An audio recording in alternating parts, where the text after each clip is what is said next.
A speck of dust. That's what ended his career, or what he thought was his career. Elias Vance, 42, a janitor at the prestigious Astor Museum in London, watched his life disintegrate over a single, microscopic particle.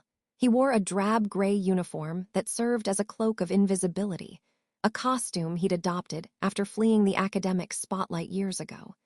He was drowning not in debt, but in professional shame following a spectacular scholarly misstep that had forced him into obscurity. By any academic measure, Elias was a former star. He possessed a Ph.D. in medieval art history from Cambridge, specializing exclusively in the paper, parchment, and ink composition of 13th-century Byzantine religious texts. His true, specialized genius lay in forensics. He could detect a modern forgery in an ancient manuscript using only a magnifying loupe and the smell of the paper. Tonight, the Astor was hosting a private, high-roller reception.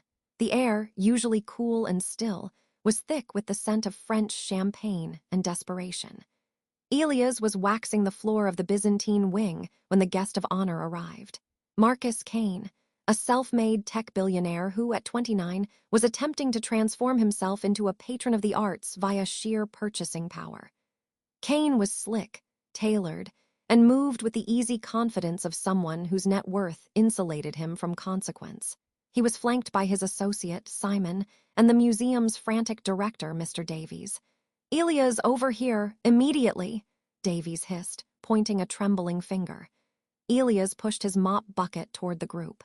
Kane was standing next to the Astor's crown jewel, the Scroll of St. Michael, a fragile 5-foot-long document of gold-leafed vellum housed in a climate-controlled glass case. "This thing," Kane said, waving a dismissive hand at the scroll, "is dull. It takes up too much space. Davies, I told you I want the room cleared for my party next month. Just move it to storage."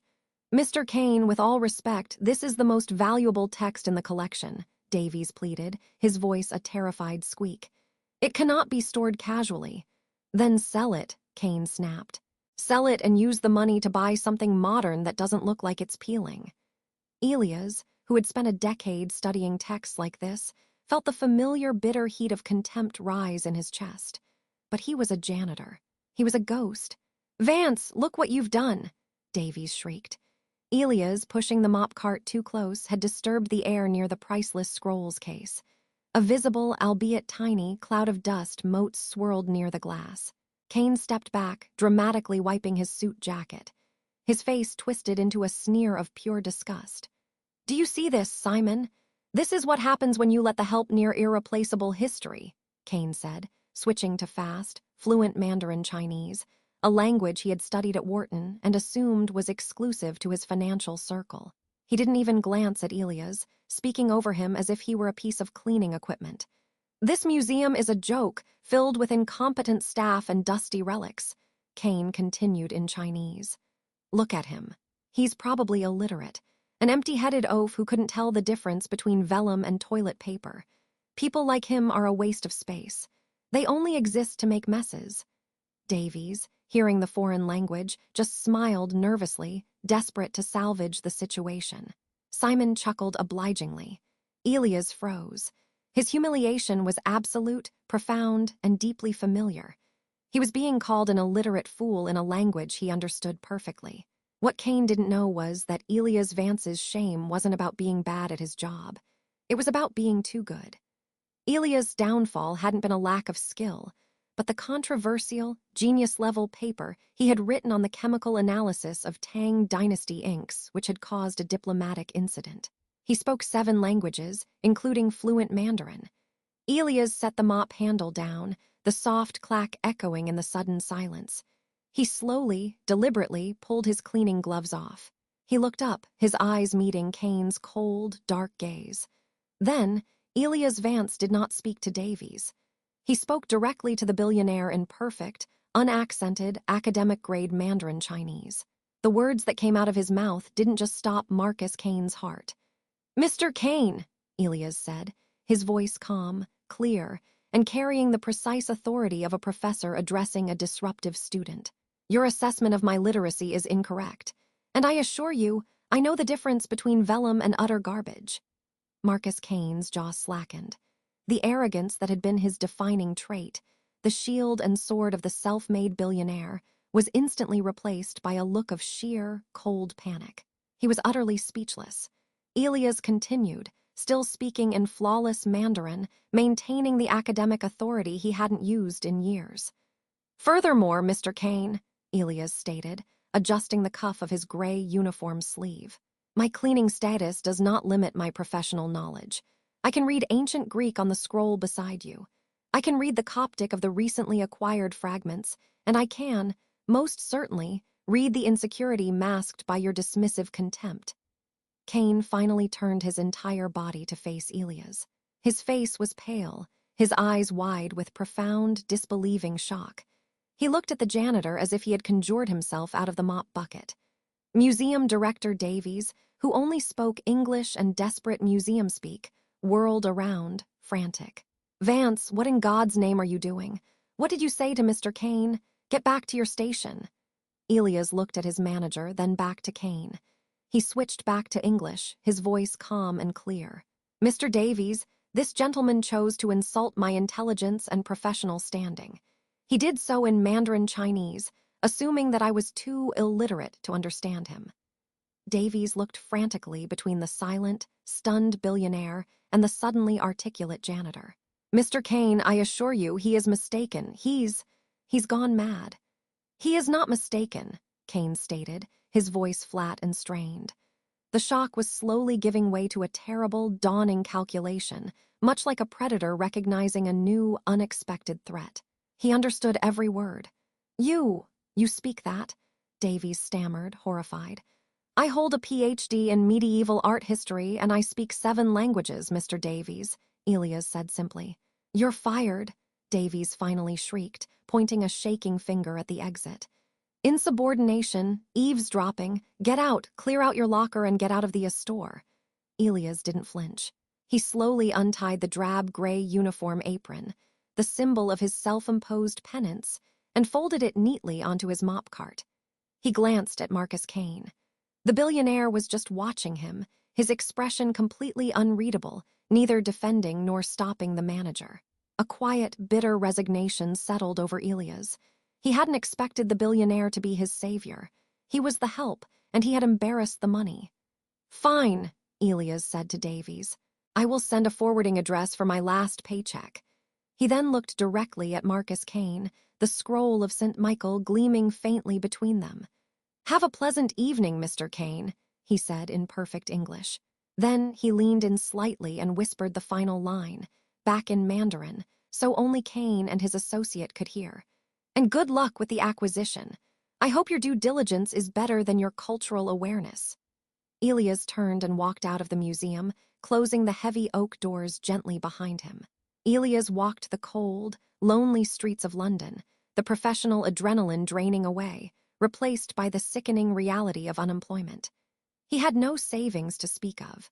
The janitorial salary barely covered the rent on his tiny flat near the old docks.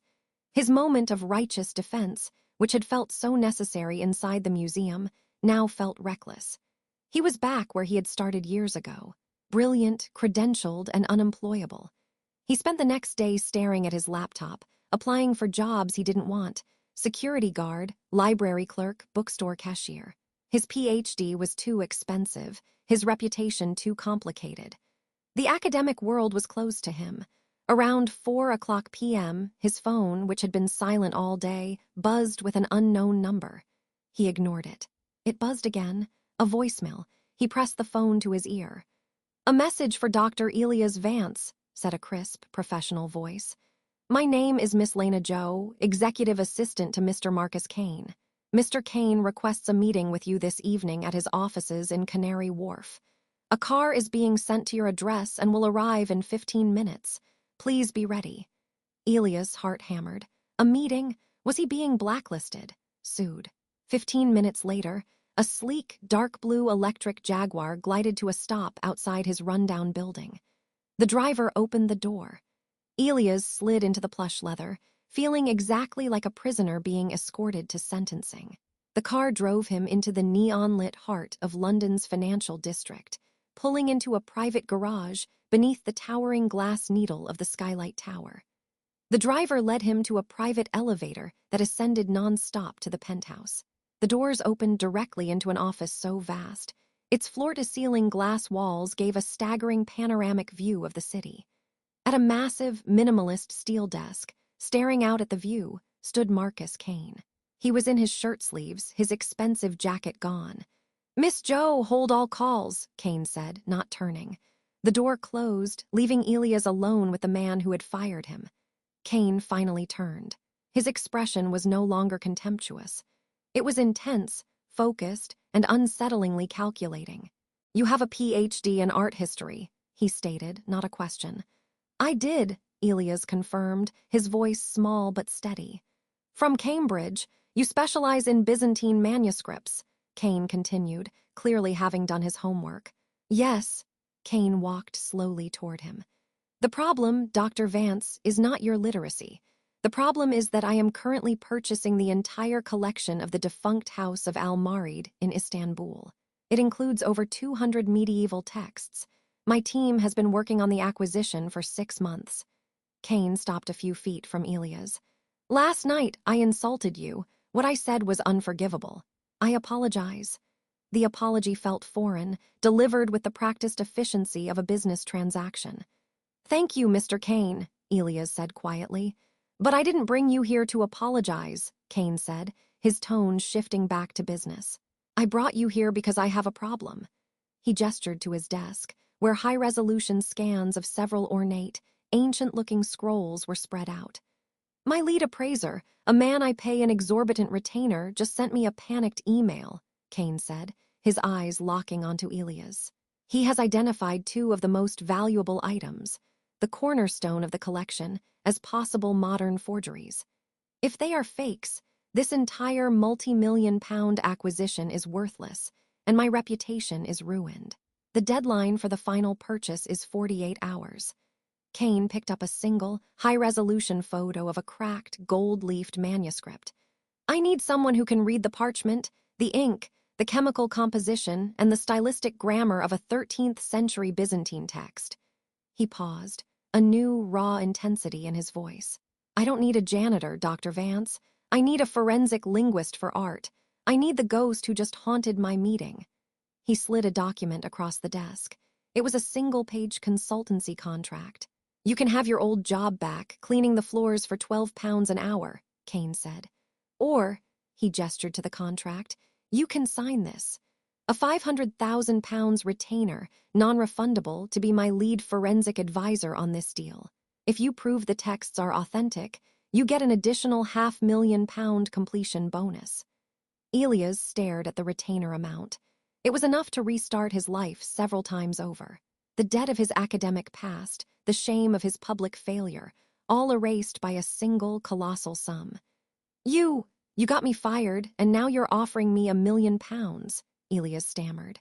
"The irony is profound, Dr. Vance," Kane agreed, completely serious. "I am offering you a fortune to fix a problem I created, using the very skill I dismissed.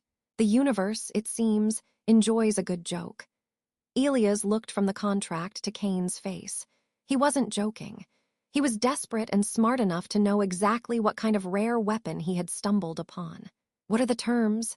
Elias asked, the professional clarity returning, the small, defeated janitor instantly gone. Kane almost smiled. "Simple, you are on retainer 24/7. You will come with me to Istanbul in 6 hours. You will examine the manuscripts. You tell me if we buy the collection or walk away. Your word is final. You are not an employee, Dr. Vance. You are a consultant." Elias thought of the money, the freedom, the chance to finally use his decade of specialized, unique knowledge. "I have one condition," Elias said, meeting Kane's intense gaze. "When I am in that room, my assessment is non-negotiable. You do not argue with my analysis of the ink or the parchment. If I tell you it's a fake, you walk away. Is that clear?" "Crystal," Kane said, a flicker of genuine respect in his eyes. "Welcome to the high-stakes world, Dr. Vance. Now, let's go save my reputation." Elias Vance was whisked from his drab London flat to a private jet terminal, undergoing the fastest wardrobe change of his life. 6 hours later, they landed in Istanbul. Marcus Kane looked grim, focused entirely on the deal. Mr. Cole, Kane's COO, was nowhere to be seen. This was a personal crisis handled only by Kane and his new, unlikely weapon. They were met at the airport by a frantic, sweating man named Dr. Alistair Finch, Kane's original lead appraiser. "Mr. Kane, the situation is catastrophic," Finch stammered, eyeing Elias' new, tailored suit with blatant suspicion. "The sellers know we're on the fence. They're fielding other offers, and these 2 scrolls, they look too perfect." "Dr. Finch, this is Dr. Vance. He is now my lead forensic consultant," Kane introduced curtly. "He specializes in Byzantine ink composition." Finch scoffed, his gaze traveling from Elias' uniform-familiar face back to Kane. "With all due respect, who is he? I have 50 years in this business. This is the most crucial, volatile acquisition of your career, sir. We can't trust an amateur." "His word is final, Alistair. Now take us to the collection," Kane commanded, his voice steel. The collection was housed in the opulent, but heavily guarded, former residence of the Almarid family. The room containing the contested scrolls was airless, tense, and smelled faintly of old leather and wealth. The 2 documents in question, the Gospel of the Lion and the Epistles of the Archangel, were displayed on velvet stands. They were breathtaking. Vellum aged to a deep, brittle yellow, illuminated with stunning gold leaf and vibrant pigments. Dr. Finch pointed to the Gospel of the Lion. "I did a basic carbon dating on a tiny vellum shaving.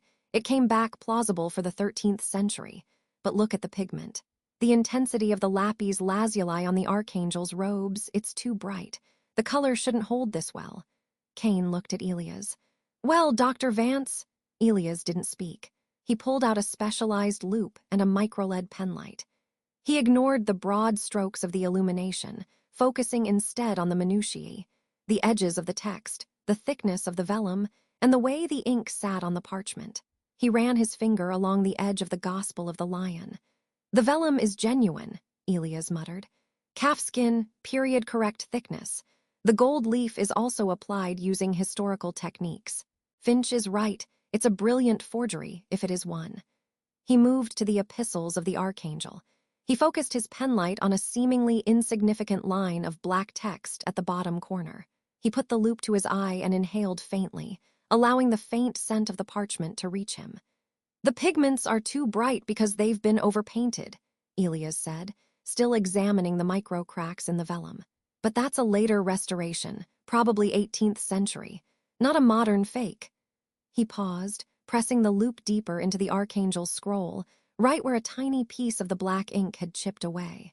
"But the ink itself," Elias trailed off, his face suddenly turning pale. "What is it?" Kane demanded, stepping closer. Elias straightened up. He looked at Kane, then at Finch, who was watching him with a mixture of terror and hope. "Mr. Kane, this entire appraisal has been looking at the wrong scrolls," Elias stated, his voice quiet but absolute. "What? Are they real then?" Kane asked, relieved. "No, one is fake," Elias corrected. "But it's not the Archangel. It's the Gospel of the Lion." Finch laughed nervously. "That's impossible. The Lion has been verified multiple times. It's the safer bet." "Your verification was based on the vellum and the gold leaf, Alistair, which are likely genuine scraps attached to the text. The forgery isn't in the pigment. It's in the chemistry of the black carbon ink," Elias said, addressing Kane. He pointed to a tiny hairline fracture in the Lion Gospel's text. "Do you see how the black ink has permeated the vellum fibers? Medieval iron gall ink, which would have been used for a text of this importance, is highly acidic. It literally eats the vellum over centuries. It would leave a ghosting on the reverse side." Elias turned the scroll slightly, angling it to the light. "The ghosting is faint, but it's there. That confirms the age of some of the ink." He then pointed to the hairline fracture again. "But look closely at the microcrystalline structure of the ink at the edges of this fracture. This ink is made from lignite carbon black, a highly purified soot particle. This method of producing ink wasn't widely available or used in this region until the late 19th century. The forger used 13th century methods for the gold and vellum, but used modern, chemically inert carbon black for the core text. thinking the lack of acidity would protect the vellum from aging too quickly. It's a genius mistake. It's a lie, Finch burst out. You can't know that just by looking at it. I wrote my dissertation on the chemical analysis of carbon inks, Dr. Finch, Elias said calmly. I can guarantee you this scroll is a forgery. It may look 13th century, but the text itself is less than 150 years old. It's a 7-figure fake. Kane's face was stone. He had just been saved from buying the cornerstone of his acquisition for millions, based on a single, expert glance. So the whole deal is off? Finch asked, devastated. No, Kane said, looking at the authentic epistles of the Archangel. The Archangel is real. The seller clearly mixed a forgery in with authentic pieces, hoping we'd focus on the wrong item. We're being defrauded, Alistair. And the seller is betting we don't have the expertise to prove it. Kane looked at Elias, his eyes full of the same absolute trust the sheik had shown in the other story. What do we do, Dr. Vance? We can't accuse them of fraud. They'll shut down the entire negotiation. We need this collection. Elias took a slow breath, the former janitor entirely gone, replaced by the forensic scholar. Mr. Kane, we used their greed against them. They made a forgery to inflate the value of the collection, Elias said. We will prove the gospel of the lion is fake, but we won't tell them we know. We will tell them we found a problem with a different scroll, one they know is genuine, and force them to make a massive concession to fix a non-existent mistake. A non-existent mistake? Finch repeated, confused. Elias smiled faintly. Yes, we're going to give them a choice.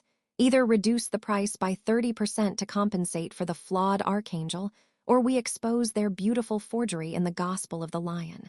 We make them think they have a graceful way out. But we have to make our accusation entirely in Turkish, a language they will assume we barely understand, to make them overconfident. Kane nodded. You have 60 minutes to prepare the linguistic trap, Doctor.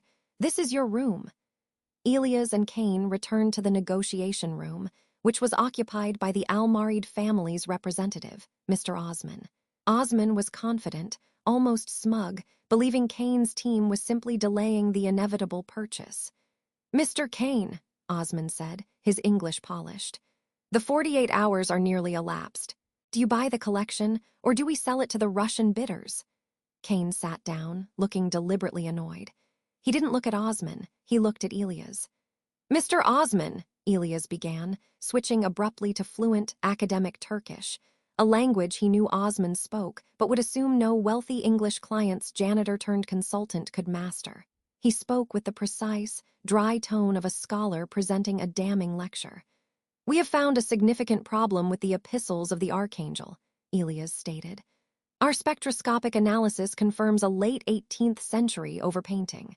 This is not a fatal flaw, but it does compromise the originality of the text. Because of this unforeseen degradation of the authentic work, we require a 30% reduction in the overall price. Osman blinked, a flicker of genuine surprise and confusion crossing his face. The Archangel, that scroll was genuine. He glanced at Kane's distressed face, then back at Elias, now seeing him as merely an overly cautious translator. 30%? Preposterous, Osman scoffed in English. He turned to his associate and spoke rapidly, smugly, in Turkish, confirming the trap had worked.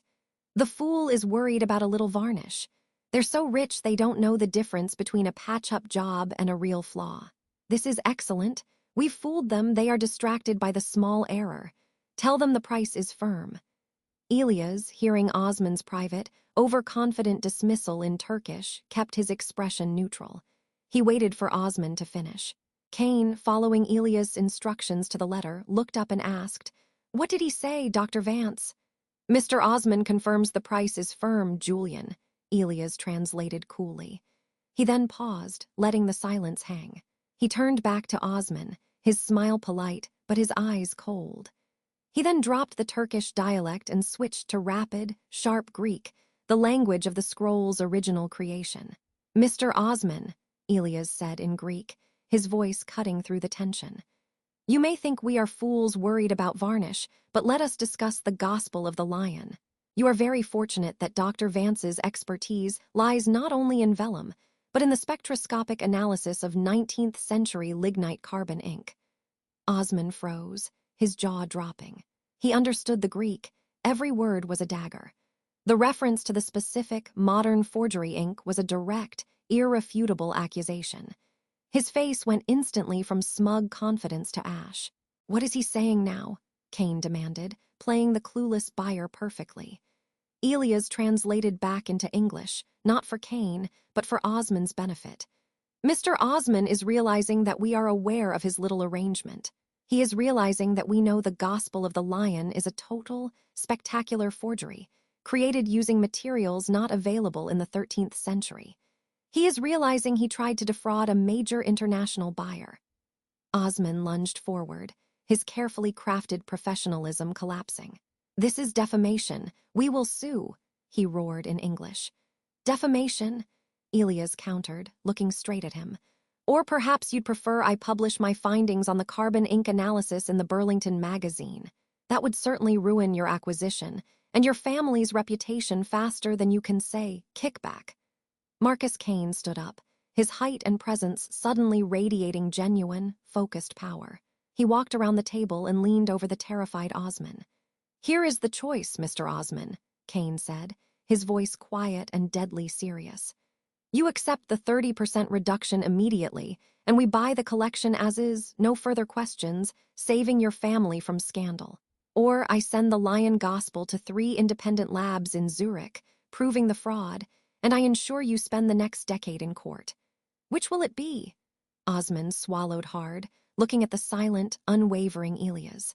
The quiet janitor had just exposed his lie and his fear. The reduction is acceptable," Osman whispered. 3 hours later, the papers were signed. Kane Global acquired the ancient collection at a massive discount, having successfully negotiated the price down 30% to compensate for a non-existent flaw, walking away with both the genuine archangel and the knowledge that the forgery could be quietly replaced. The flight back to London was quiet. Elias stared out at the dark sky, a new laptop resting on his knees. "You didn't just translate, Elias," Julian said, using his first name for the first time. "You ran a full-scale counterintelligence operation. You used Turkish to make him overconfident and Greek to deliver the kill shot. You exposed a multi-million-pound fraud and saved my entire foray into the art world." "I simply applied my knowledge of historical ink composition, Julian," Elias corrected, "and his arrogance did the rest." "That £500,000 retainer," Julian said, a genuine smile touching his lips. "It was the best money I have ever spent." A week later, Elias, now debt-free and wearing a sharp, custom-fitted suit, stood in Julian Kane's penthouse office. "The bonus and retainer are secure in your account, Dr. Vance," Julian said. "We are more than square, but I have another proposal." Julian walked to the glass wall. "I don't need a single curator. I need a director of forensic acquisition and valuation." He turned. "I'm setting up a new division, Kane Global Arts Integrity. We will acquire, authenticate, and manage high-value collections, and I want you to run it. Not as an employee, as a partner." Julian slid a partnership agreement across the desk. "You get a controlling stake in the division and a percentage of every acquisition we secure. You won't be working for me, Elias. You'll be working with me. You're the only person who has ever shown me how little I actually know about the world I'm trying to buy." Elias looked at the document, then at the young billionaire. "Why me? You could hire the former head of the Met's conservation department." "Because you were the only one who could spot the 19th century lignite carbon ink while wearing a janitor's uniform," Julian said simply. "You're the only one who had to fight for the right to use his expertise. I need that hunger and that knowledge. I won't insult it again." Elias extended his hand. "One condition, Julian," he said. Julian smiled, knowing the routine. "Name it." "We will acquire the scroll of St. Michael from the Astor Museum. We will clean it, authenticate it, and return it to public display. And we will establish a paid fellowship at Cambridge's Art History Department, specializing in forensic analysis, in the name of your mother." Julian grasped his hand firmly. "Done, partner. Let's go buy a museum." Elias Vance, the janitor who was once fired over a speck of dust, was now a director of a multi-million-pound art integrity division. He used his humiliation to leverage his true worth, proving that power isn't about the price tag, but the knowledge hidden beneath the